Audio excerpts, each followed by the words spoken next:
ለእናንተ ግን የጽድቅ ፀሐይ በጨለማ ላይ የሚበራ ብርሃን አለ። በጨለማ ላሉ ብርሃን ምን ሆነላቸው? ወጣላቸው። በጨለማ ላለ ብርሃን ይሆንለታል።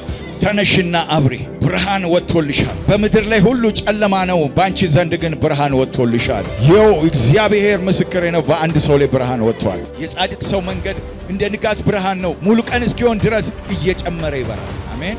እየጨመረ ይሄዳል፣ አይቀዘቅዝም። እየጨመረ ይሄዳል። ሕይወታችሁ እየጋለ ይሄዳል። እግዚአብሔር በመፍራትና ከእግዚአብሔር ጋር ህብረት ባላችሁ መጠን እግዚአብሔር የእናንተን መንገድ እንደ ብርሃን ያደርጋል፣ ሙሉ ቀን እስኪሆን ድረስ እየጨመረ። ስለዚህ የእግዚአብሔር ፍቃድና ሐሳብ በእናንተ ላይ በኃይል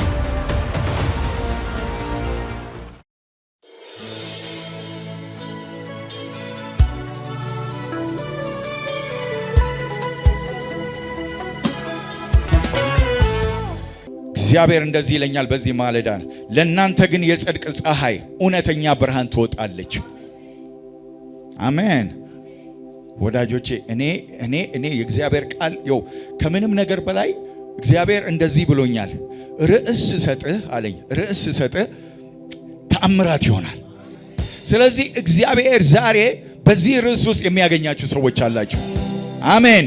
የጽድቅ ብርሃን የሚወጣላችሁ ሰዎች አላችሁ። ሃሌሉያ። የጽድቅ አሜን። በጨለማ ላይ የሚበራ ብርሃን አለ። በጨለማ ላሉ ብርሃን ምን ሆነላቸው? ወጣላቸው። በጨለማ ላለ ብርሃን ይሆንለታል። ዛሬ አውጃለሁ፣ ዛሬ እናገራለሁ ወዳጄ፣ በምንም አይነት ሁኔታ ውስጥ ሆን ዛሬ ብርሃን ይበራልሃል። በአንተ ላይ የሚመጣው ብርሃን ወዳጄ ጨለማውን ይገፋዋል፣ ጨለማውን ያነሳዋል። ያው ብርሃንም ይበራ ነበረ፣ ጨለማም አላሸነፈውም ይላል። በኢየሱስ ስም የማያሸንፈው ጨለማ የማያሸንፈው ብርሃን ዛሬ ባንተ ላይ ይመጣል። ሃሌሉያ። ይኸውላችሁ ይሄ ጨለማ በሕይወታችሁ ላይ ምናልባት ማጣት ሊሆን ይችላል፣ በሽታ ሊሆን ይችላል፣ አለመሻገር፣ ሁል ጊዜ በቃ በአንድ ስፍራ ላይ መዘግየት ይሆናል። ዛሬ ግን የሚያስጠረምስ የእግዚአብሔር ብርሃን ባንተ ላይ ይወጣል። እኔ ትንቢታዊ ቃል ይዤ መጥቻለሁ። አይ ዶንት ኖ ለአንድ ሰው ይሄ ይሰራል፣ ለአንድ ሰው ይሰራል። ሃሌሉያ። ለአንድ ሰው ይሰራል። እኔ እግዚአብሔር ታምኜ መጥቻለሁ። ለአንድ ሰው ግን ይሰራል። ሃሌሉያ። የጽድቅ ብርሃን ይበራልሃል። በሕይወት ላይ ባቃተ በተቸገርክበት ነገር ላይ የጽድቅ ብርሃን ወጣ። የጽድቅ ብርሃን ይበራል። ፕሬዝ ጋድ። ሃሌሉያ። ዛሬ በእምነት የምትጠባበቁ ይሆንላችኋል። አሜን። ትንቢተ ሚልክያስ ምዕራፍ 4 ከቁጥር 1 ጀምሮ እንደዚህ ይላል። ጌታ ሆይ አመሰግንሃለሁ፣ ትውልድን ስለምትነካ፣ በዚህ ቃል ስለምታሻግር፣ በዚህ ቃል ስለምትሰራቸው፣ በኢየሱስ ስም ከሕይወታቸው ላይ አዲስ ነገር ስለሚሆን፣ በሕይወታቸው ላይ ወደ አዲስ ነገር ውስጥ ስለሚገቡ ቀናቸው መጣ ይለኛል፣ ጊዜያቸው መጣ ይለኛል፣ ሲዝን መጣላቸው ይለኛል። የእግዚአብሔር መንፈስ ሲዝን መጣላቸው። ተነሽና አብሪ፣ ብርሃን መጥቶልሻል፣ ብርሃን ወጥቶልሻልና ተነሽና አብሪ የሚለው ቃል ለአንድ ሰው ሆኗል። አሜን። ተነሽና አብሪ፣ ብርሃን ወጥቶልሻል። በምድር ላይ ሁሉ ጨለማ ነው፣ ባንቺ ዘንድ ግን ብርሃን ወጥቶልሻል። ባንቺ ዘንድ ብርሃን ወጥቷል። ይኸው እግዚአብሔር ምስክሬ ነው፣ በአንድ ሰው ላይ ብርሃን ወጥቷል። የሚገርም ብርሃን፣ የሚገርም የእግዚአብሔር ብርሃን በኢየሱስ ስም በሄድክበት ስፍራ ይከተላል። እስራኤላውያንም ሲናገር ቀን ቀን በደመና ሌሊት በእሳት አምድ ይመራቸው ነበረ ይላል። በኢየሱስ ስም ያ እሳት አምድ ቀን ማታ ላይ ብርሃን ሆኖ ይመራቸው ነበረ። በተለያየ ነገር እንዳይሰናከሉ እግራቸውን በእውነት መንገድ ይመራቸዋል፣ በጽድቅ መንገድ ይመራቸዋል። ሃሌሉያ። ይሄ ብርሃን ሲመጣ በእውነት መንገድ ይመራቸዋል። ኢየሱስ ጌታ ነው። አሜን። እግዚአብሔር ብርሃኑን አበራለሁ አለ። አሜን። ሚልክያስ ምዕራፍ 4 የነቢያት መጨረሻው ከነቢያቶች መጨረሻ የሆነው ስፍራ ላይ እንደዚህ ይላል። ምዕራፍ 4 ከቁጥር 1 ጀምሮ እነሆ እንደ ምድጃ እሳት የሚነድ ቀን ይመጣል፣ ትዕቢተኞችና ኃጢአትን የሚሰሩ ሁሉ ገለባ ይሆናሉ። የሚመጣውም ቀን ያቃጥላቸዋል፣ ስርንና ቅርንጫፋቸውንም አይተውላቸውም ይላል የሰራዊት ጌታ እግዚአብሔር። ነገር ግን ሃሌሉያ፣ ነገር ግን ስሜን ለምትፈሩት ለእናንተ የጽድቅ ፀሐይ ትወጣለች፣ ፈውስንም በክንፎቿ ውስጥ ይሆናል። እናንተም ትወጣላችሁ፣ እንደ ሰባ አንበሳም ትፈነጫላችሁ። ክብር ለኢየሱስ ይሁን። በምድር ላይ ከፍተኛ የእግዚአብሔር ጀጅመንት ይሆናል ይላል ኢሳይያስ ምዕራፍ 60 ላይ እንደሚናገር ጨለማ ምድርን ሁሉ አሕዛብን ሸፍኗል፣ በአንቺ ላይ ግን ብርሃን ወጥቶልሻል። ይህም የእግዚአብሔር ክብር ነው። አሜን። እዚህ ቦታም ሲናገር እግዚአብሔር ለምትፈሩ ለእግዚአብሔር የተለያችሁ ከእግዚአብሔር ጋር ለቆማችሁ እንደ እግዚአብሔር ሐሳብ ለምትራመዱ ደስ ይበላችሁ፣ ደስ ይበላችሁ። እግዚአብሔር በእውነትና በጽድቅ መጥቶላችኋል። እግዚአብሔር በፍቅር በእውነተኛ ፍቅር ለእናንተ መጥቶላችኋል። ሊያድናችሁ ሊረዳችሁ መጥቷል። እግዚአብሔርን ለምትፈሩ አሜን። ስሙኝ፣ እግዚአብሔር ለምትፈሩ ደስ ይበላችሁ። መጽሐፍ ቅዱስ ሲናገር የእግዚአብሔር መላእክቶች እግዚአብሔርን በሚፈሩ ዙሪያ ይሰፍራሉ ይላል፣ ያድኗቸዋልም ይላል። አሜን። እግዚአብሔርን በሚፈሩ ዙሪያ ካምፕ ያደርጋሉ። አሜን። ይሰበሰባሉ፣ ይቀመጣሉ። የሚመጣውን የትኛውም የጠላትን ስትራቴጂ ይበትናሉ። አሜን።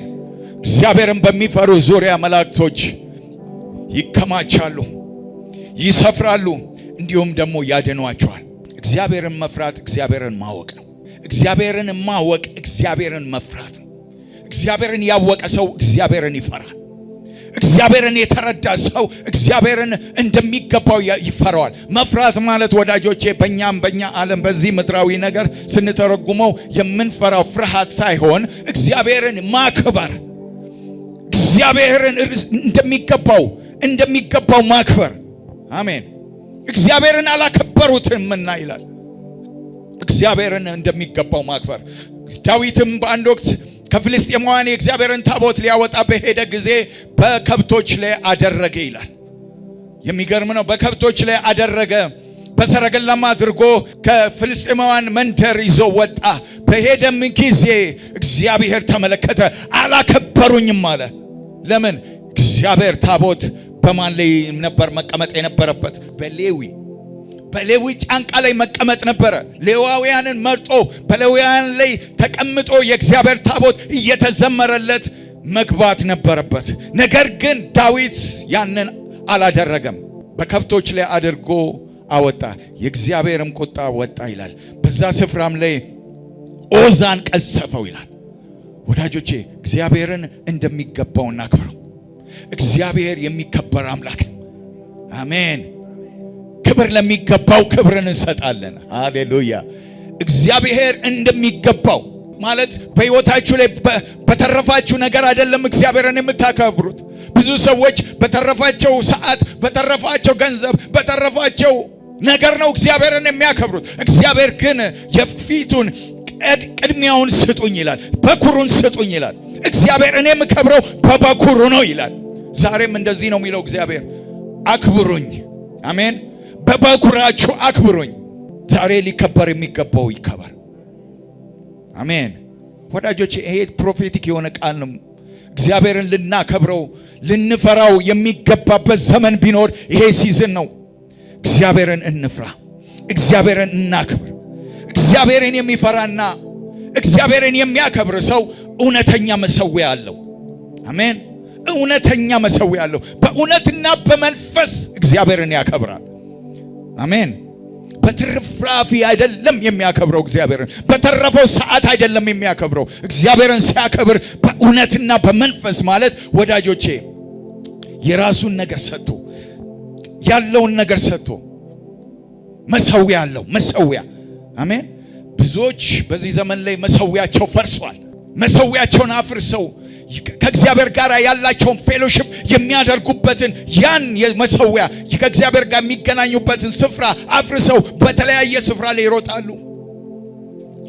እግዚአብሔር እንደዛ አይገኙም። ፐርሰናል ካንተ ጋር ማውራት ይፈልጋል። በመሰዊያ ሊያገኝ ይፈልጋል። ኢዮብም ይላል ዕለት ዕለት እግዚአብሔርን ስለሚፈራ በመሰዊያው ላይ መስዋዕትን ያቀርብ ነበር ይላል። አሜን አሜን። ስለ ልጆቹ ስለ ሕይወቱ መስዋዕትን ያቀርብ ነበረ። እግዚአብሔርን ስለሚፈራ እግዚአብሔርን ስለሚያውቅ እንዲሁም ኖ በዘመኑ ከነበሩት ሰዎች ይልቅ እግዚአብሔርን ስለሚፈራ መሰዊያ ነበረው። የራሱ ፐርሰናል መሰዊያ ነበረው። በዛ ቦታ ላይ ነው እግዚአብሔር መጥቶ ከተመለከተ በኋላ ህዝቡን ይሄ አመፀኛ ህዝብ እንደሆነ ካወቀ በኋላ ስሙኝ እግዚአብሔር እንዲህ አለ፣ እኔ ይሄንን ህዝብ አጠፋለሁ፣ ነገር ግን ካንተ ጋር ቃል ኪዳን ገባለሁ። አሜን። እግዚአብሔር ወዳጆቼ ከኖ ጋር ቃል ኪዳን የገባ አስቀድሞ በመሰዊያ ላይ ነው። አሜን። እግዚአብሔር ሲመጣ ወዳጆቼ መሰዊያ እንዲኖራችሁ ይፈልጋል። መሰዊያ ማለት የጸሎት ስፍራ፣ ከእግዚአብሔር ጋር የምትጸልዩበት የራሳችሁ ታይምና ስፍራ ሊኖራችሁ ይገባል። ያም ማለት መሰዊያ ነው። ስለዚህ በመሰዊያው ስፍራ ላይ እግዚአብሔርን ሲያከብር አገኘው። ዛሬም እግዚአብሔር ያገኛችሁ በዛ ላይ ከእናንተ ጋር ቃል ኪዳን ይገባል። አብርሃምም መሰዊያውን አዘጋጀ፣ የሚሰዋውንም አደረገ። አሞሮች መጡ፣ አባረራቸው፣ ጨለማ ሆነ። ነገር ግን እግዚአብሔር እንቅልፍ አለው፣ ተጫጫነው፣ እንቅልፍ ወሰደው ይላል። እግዚአብሔርን በዛ ሰዓት ላይ መጣ። አሜን።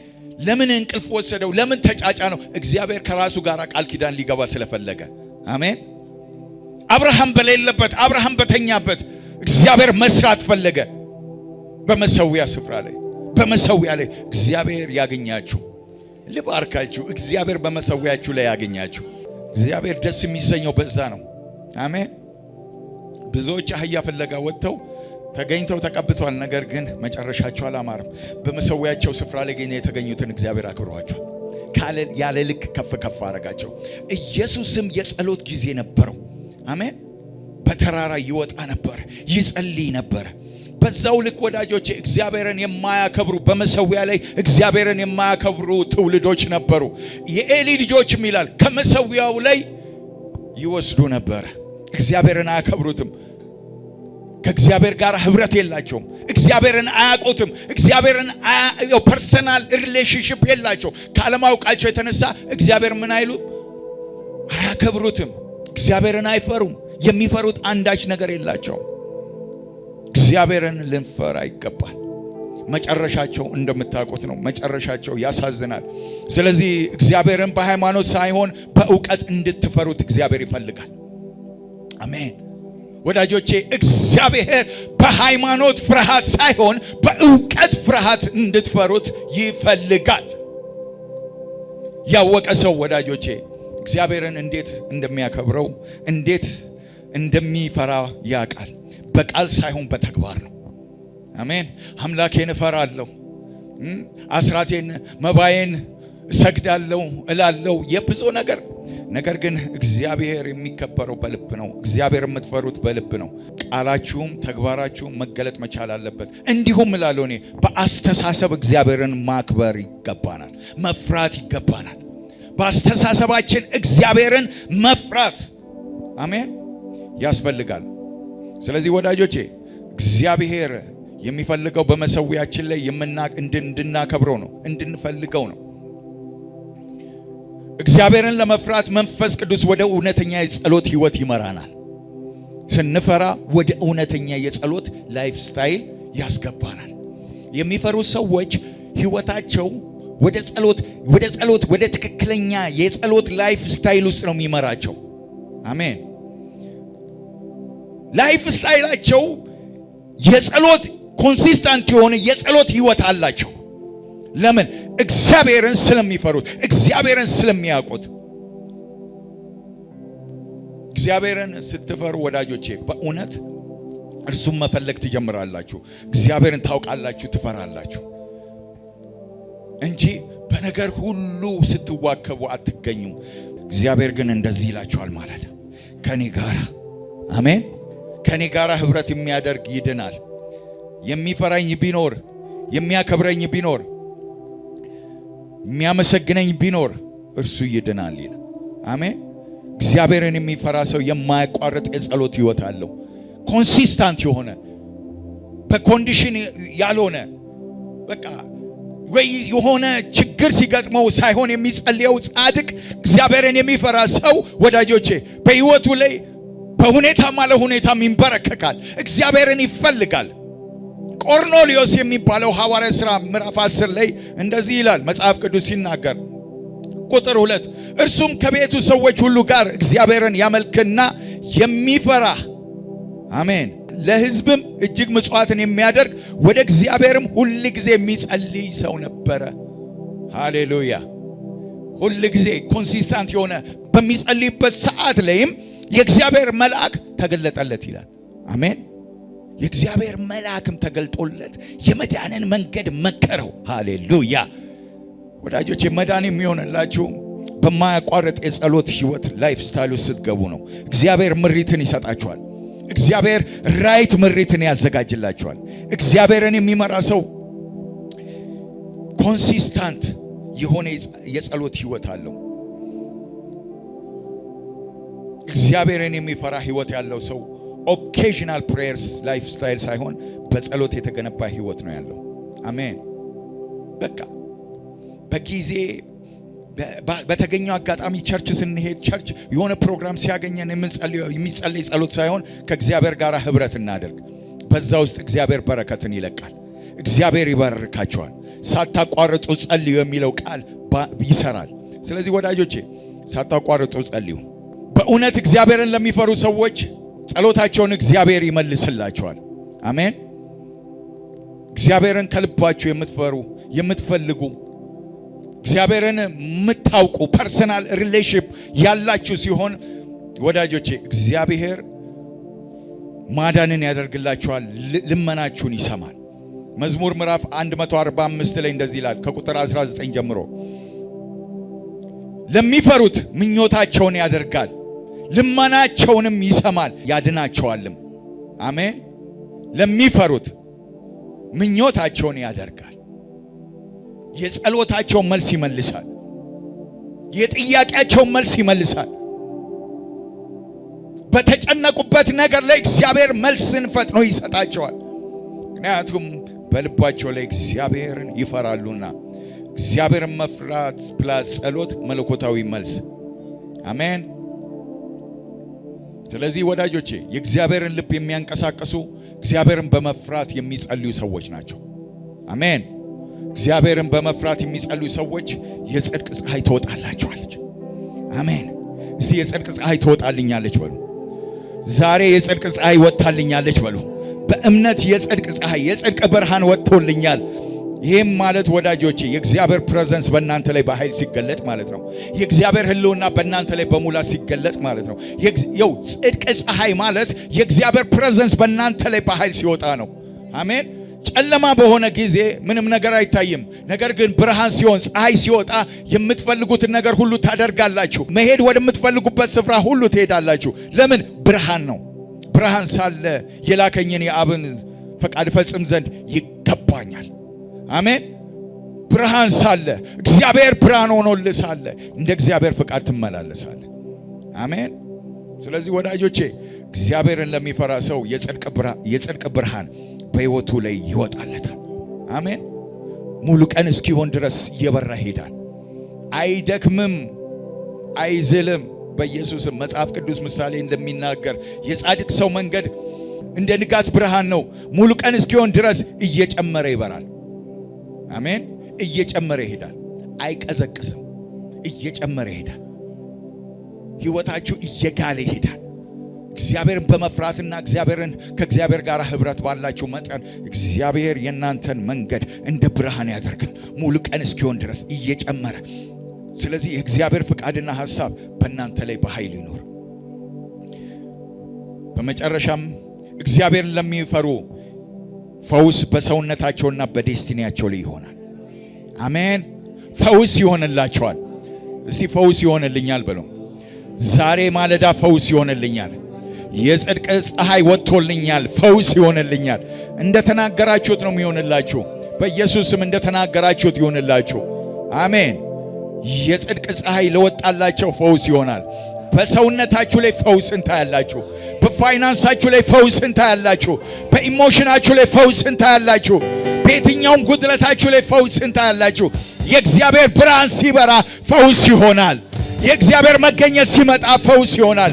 በሕይወታችሁ ላይ ፈውስ የምትጠብቁ እግዚአብሔር ፈውስን ያደርጋል። ዛሬ ማለዳ እንደዚህ ይለኛል እግዚአብሔር ለእናንተ እግዚአብሔርን ለምትፈሩ በሕይወታችሁ በዴስቲኒያችሁ ላይ ፈውስ ይሆናል። ራእያችሁ ይፈወሳል። እልናዋችሁ ይፈወሳል። የማይፈወሰው ስፍራ የለም። እግዚአብሔር ሲመጣ ሁለንተናዊ ፈውስ ያገኛችኋል። በነፍስ በመንፈስ በሥጋ ፈውስ ይሆናል። በሁለንተናችሁ ይፈውሳችኋል።